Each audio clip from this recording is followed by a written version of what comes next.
Me alegra muchísimo que esté estudiando conmigo la palabra de Dios.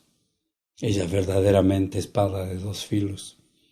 Conoce las intenciones de nuestro corazón. Conoce si estamos rendidos o no. Eso estamos estudiando, la rendición, que es una condición inevitable para quienes quieren vivir piadosamente. Esta es la 12ª parte de este 4º capítulo de Ejercicios para la Piedad. Conocer a Dios, conocer el propósito que Dios tuvo al decidir nuestro nacimiento, no es solo una orden divina. Además, es una necesidad esencial que tenemos todos los hijos de Dios y que nos permite relacionarnos con Dios sabia y bíblicamente. Estamos hablando de la rendición. Ahora quiero que piensen esto, lo esencial de conocer a Dios bíblicamente.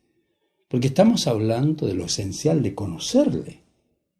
Escuche este principio. No se puede amar bien a un Dios que se conoce mal y no podemos ser buenos hijos de Dios sin conocer bíblicamente lo que Dios determinó, que de Él sea revelado y que de Él sea conocido. Nadie puede conocer totalmente a Dios. Pero todos debemos conocer lo que Dios determinó que conozcamos de Él. Dios no reveló su carácter, sus pensamientos, doctrinas, sus mandamientos, para que nosotros solo los leamos o los ignoremos, o solo para que los memoricemos. ¡Qué tremendo error pensar así! Dios decidió revelar exactamente lo que necesitamos saber para que podamos vivir como Él exige, para que podamos tener una relación correcta con Él y disfrutemos de la vida cristiana. Yo la disfruto, querido. Disfruto mi vida, amo mi familia, amo lo que hago. El Señor me prospera. Nadie puede conocer más de Dios que lo que ha sido revelado en la Biblia. Nadie puede conocer al Dios revelado en la Biblia sin ser enseñado sabiamente por personas llamadas por Dios y capacitadas por Dios que han interpretado la Biblia correctamente. Yo no llegué a conocer todo bajo grandes maestros. Por muchos años no tuve grandes maestros. Yo tuve que investigar. La mayoría de las personas hemos recibido ideas de quién es Dios y cómo debemos relacionarnos con Él. Pero luego tenemos que pensar, estudiar, ¿es esto lo correcto? Solo una minoría nace en hogares ateos, agnósticos, humanistas, comunistas. Y a ellos se les enseña que Dios no existe. Hoy sí existen muchos hogares así. Pero todas las ideas que tenemos de Dios pueden ser bien intencionadas, pero son equivocadas, si no dependen de una sabia investigación de la revelación bíblica acerca de Dios. Por eso que tener maestros que le enseñen es esencial. Con un mal maestro usted nunca podrá ser un buen cristiano. Esa es la razón por que todos debemos estudiar con la ayuda de expertos en la revelación bíblica. Quien nos ofrece la verdad, quien es en realidad Dios, y quien realmente es omnisciente, omnipotente y omnipresente, no es el Dios que nos enseñaron cuando éramos pequeños. No. O ese Dios que se imagina un motivador evangélico que no conoce bien la interpretación bíblica. Quien realmente es la única fuente de esperanza es el Dios revelado en la Biblia. No es fácil conocerlo. Frente a los acontecimientos, demandas, desafíos y realidades de la vida, podemos actuar y reaccionar basados en nuestra imaginación religiosa. O mejor dicho, según lo que nos diga el Dios que nos imaginamos. Querido, el único Dios que nos entrega la salvación es el Dios que es revelado en la Biblia. Ese Dios que no podemos conocer ni entender sin interpretar la Biblia correctamente. Como consejero, tantos años, conociendo tantas personas, llego a la conclusión que muchas personas no salen de sus problemas porque actúan emocional, instintiva y elementalmente, aunque leen la Biblia. Tristemente ignoran cómo opera Dios y sus acciones y reacciones. Muchas veces son producto de su imaginación y lo poco que conocen de la revelación bíblica. No hay nada más triste que ser un cristiano inmaduro. Permanecen inmaduros sin victoria, porque realmente no conocen bien al Dios revelado en la Biblia. Cada ser humano, sea un cristiano o no, tiene una imagen de Dios, una imagen de su omnipotencia. Y lo más frecuente es que nuestras percepciones, nuestras imaginaciones, nuestras ideas de Dios estén equivocadas. Otras personas tienen una auténtica fe, creen en el Dios que nos reveló Jesucristo, el Dios de la Biblia, el verdadero y único Dios. Pero como no han sido entrenados sistemáticamente por personas que interpretan la Biblia con sabiduría, a pesar de su sinceridad, no tienen la imagen del Dios verdadero. Y viven en su familia, en sus negocios, los manejan indebidamente, viven angustiados, endeudados. El Dios de la Biblia no es el robot cósmico que nos sirve y que sigue todas las maniobras que le ordenamos en nuestro control remoto. ¿No es el Dios que siempre nos sana? ¿Que siempre nos quita todos los problemas? Aunque nosotros busquemos los problemas. No es un Dios que nos habla directamente. A veces utiliza un siervo de Dios que nos está exhortando, pero vaya que duele. Algunos desprecian a los siervos de Dios porque les duele. Dios no es un sirviente de los humanos que espera las declaraciones de fe de sus hijos para hacer lo que ellos le mandan, lo que ellos necesitan. Decreto esto. ¿Quién manda a Dios? Creer que tendremos un año bueno porque nosotros lo declaramos es un serio error doctrinal. Esa práctica no es bíblica. No tiene fundamento correcto. Eso proviene de un movimiento llamado Palabra de Fe, que ha hecho creer a un sector de los cristianos que sus palabras tienen poder para mover a Dios. Declaro que mi negocio va a ser bueno este año. Trabaje responsablemente. Ellos enseñan que los creyentes deben realizar confesiones positivas en todas las esferas de la vida cristiana con el propósito de obtener lo que desean de Dios. No, tengo que ser positivo, por supuesto. La idea es que la persona tiene que declarar y decretar, es decir, que declare o afirme en voz alta lo que cree que Dios debe hacer o lo que en su vida va a ocurrir. Y también declarar, es decir, que emita una orden autoritativa.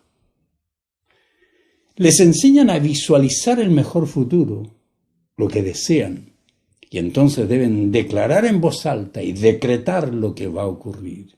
¿Quién le dijo que podemos mandar nosotros a un Dios soberano? Tal vez le enseñaron a orar de esta manera. Decreto en el nombre de Jesús que la sanidad ya ha llegado a mi cuerpo. Declaro que mis finanzas se multiplicarán por 10 en el próximo año. Declaro que estoy sano, que no necesito medicina y diálisis. Decreto que la enfermedad no volverá. Debido a la importancia de la oración, nosotros, los maestros de la palabra, no podemos darnos el lujo de equivocarnos en nuestra enseñanza sobre la oración, porque engañamos a las personas. Usted debe estar absolutamente seguro de que no existe apoyo bíblico correcto para declarar y decretar con el fin de obtener lo que queremos. No. Observemos las erróneas interpretaciones que realizan de versículos del Antiguo Testamento. Algunos de ellos utilizan este versículo que dice: asimismo se realizará lo que tú determines y sobre tus caminos resplandecerá la luz. Job 22:28. ¿Se dio cuenta quién está hablando allí? Son las palabras de Elifaz. No pueden usarse como una instrucción para una buena teología. Y si quienes usan esa declaración la aplican y creen que eso ocurre con todo cristiano, ¿se ha preguntado por qué no creen ni predican lo que dicen los versículos anteriores a esa declaración? Porque si yo voy a afirmar que este versículo tengo que practicarlo, ¿por qué no los otros anteriores? Note lo que declara Elifaz a Job antes. Le dice: si te vuelves al Omnipotente serás edificado y alejarás de tu morada la aflicción. Tendrás más oro que tierra, como piedras de arroyo, oro de Ofir. El Todopoderoso será tu oro y tendrás plata en abundancia. ¿Por qué no aplican eso? Si ellos creen y enseñan la declaración del versículo 28, ¿por qué no creen ni enseñan que quienes se vuelven al Omnipotente no tendrán aflicción, que tendrán mucho oro y tendrán plata en abundancia? Porque eso no es verdad. La principal pregunta que hay que hacer sobre esta declaración es, ¿quién la hizo? Y el análisis nos muestra que no fue Dios. Tampoco fue Job, sino Elifaz, uno de los amigos de Job. Para conocer quién era Elifaz debemos leer todo el libro de Job. ¿Qué va a ocurrir? Bueno, nos daremos cuenta que Dios realiza una fuerte reprensión a estos disque amigos y le dice, no has hablado de mí con justicia. Así que esa declaración no ha hablado de Dios con justicia. Elifaz estaba muy equivocado en su juicio, por lo que Dios lo reprende por sus declaraciones equivocadas. Y ahora quieren tomar esas declaraciones para declarar y decretar. Es obvio que no deben usarse declaraciones erróneas como fundamento para una buena teología. Ahora ponga atención a otra declaración en la que fundamentan erróneamente esta idea de declarar y decretar. Pablo describe lo que Dios dice sobre Abraham con estas palabras. Te he puesto por padre de muchas naciones, y lo es delante de Dios, a quien creyó, el cual da vida a los muertos y llama a las cosas que no son como si fueran. Esto le enseñan que si usted llama a algo que todavía no ocurre como si fueran, eso va a ocurrir. Erróneo. Cuando el apóstol escribe y llama a las cosas que no son como si fueran, está relatando que Dios es el que crea cosas nuevas de la nada, no nosotros. Es sencillo entenderlo, porque el sujeto de ese versículo, el tema de ese versículo, es Dios, no Abraham. Ahora le dicen a usted que Abraham dijo eso. No es Abraham quien llama a las cosas que no son como si fueran. Pablo nos está enseñando acerca de un atributo de Dios. Abraham no tenía esa habilidad y por eso tenía que confiar. Y confió en que Dios llamaría a las cosas a la existencia. Dios, no él. Abraham nunca confesó ni declaró nada. Más bien él declara que creía en el Dios que declaró e hizo que sucediera.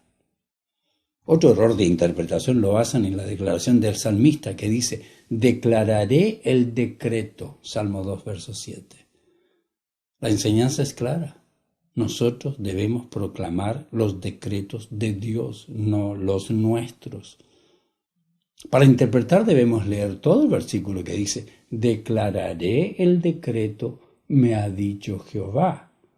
Mi hijo eres tú, hoy te he engendrado. El salmista está hablando de un decreto hecho por Dios. Él no está declarando ni está enseñando que nosotros declaremos, sino que fue Dios quien declaró. Otros amantes de este error doctrinal fundamentan sus ideas de declarar en esta declaración que aparece en Isaías. Allí dice, en cuanto a la obra de mis manos, mandadme. Isaías 45:11. No existe nada en la teología bíblica que nos asegure que el soberano puede recibir órdenes de los humanos. No. El estudio del contexto de Isaías 45 nos muestra que se refiere a los planes de Dios para la nación de Israel para liberarlos del cautiverio babilónico. Si estudia Isaías 45:9 encontrará que Dios hace una serie de preguntas retóricas con la intención de remover las dudas sobre cómo Él obra.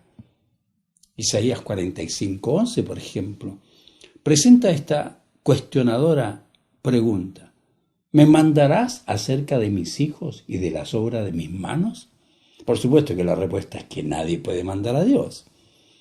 Es arrogante decretar y declarar para ordenar a Dios que haga lo que queremos, lo que deseamos, y que el soberano se someta a las órdenes de la debilidad humana.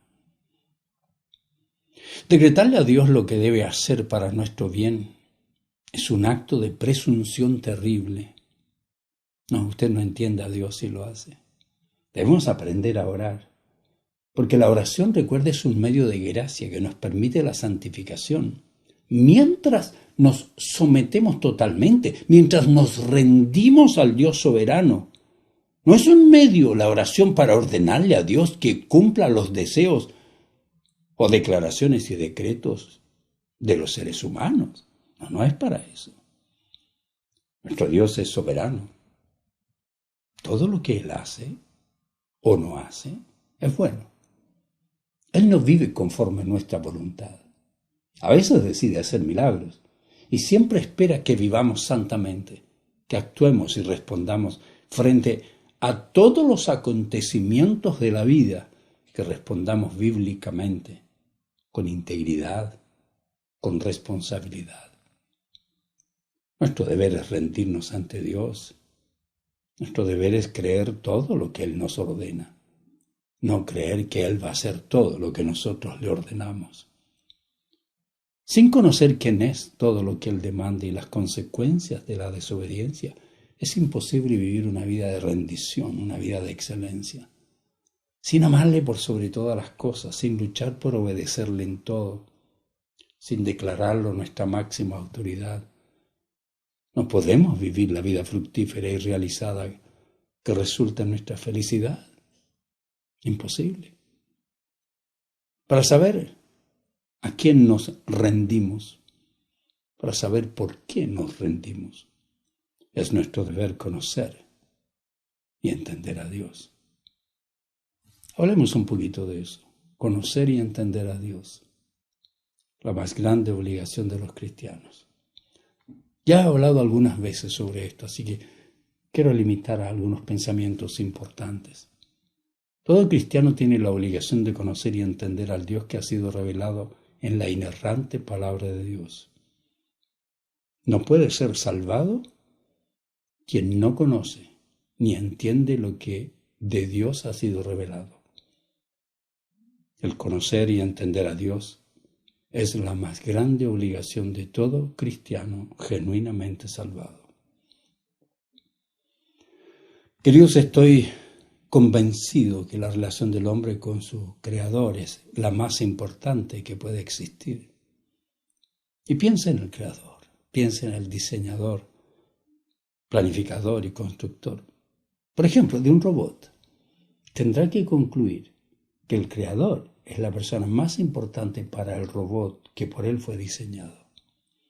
Aunque el robot no piense, aunque no tenga sentimientos, aunque no comprenda la razón de su creación, pero su creador es la persona más importante para su creación. Pero Dios es la persona más importante para el hombre y la mujer, porque fuimos creados por Dios. No somos accidentes, tampoco el resultado de un proceso de evolución. Dios es nuestro creador. Él realizó todo el diseño, toda la planificación, para que nos convirtamos en su máxima creación. Es por ello que la relación con nuestro Creador no es opcional, es fundamental, relacionarnos con Él bíblicamente.